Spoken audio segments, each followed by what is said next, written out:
Olona 20 niditra hôpitaly teto Mahajanga vokatry ny fanapozinana ara-tsakafo nahazo azy ireo. Endrika roa no sehon'io fanapozinana ara-tsakafo io. Ny voalohany dia ny fampifangaroana menaka sakafo amin'ny menaka fampiasa amin'ny motera izay nahatratrara ny tompon'andraikitra eto Mahajanga 100 litatra tamin'ireo mpivarotra Paninjara. Farazo fitsaboana daholo ireo ary hatreto aloha zany mbola tsy misy filazana taty amin'ny sistema zakain fa misy hoe atahorana ny ainy ireo. Ny faharoa dia ny fivarotana makamba efa simba eny an-tsena eny.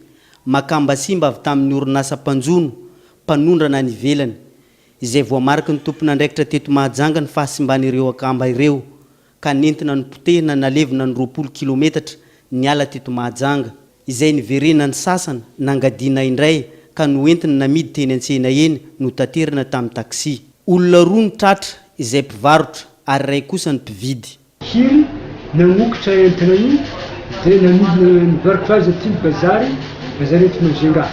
Dia maro no rehefa nividy izy io zay zao misambotro dia loany miaraka amin'ny commerce miaraka amin'ny élevage ndraiky zay police économique efa nahazo ireo olona ireo miaraka amin'ny entana misy voany roa azo ny amin'izao fotoana izao.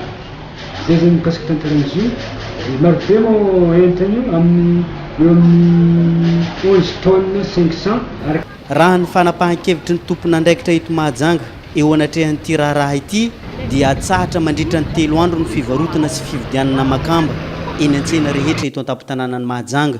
Mandrapahapotika tanteraka io makamba simba io.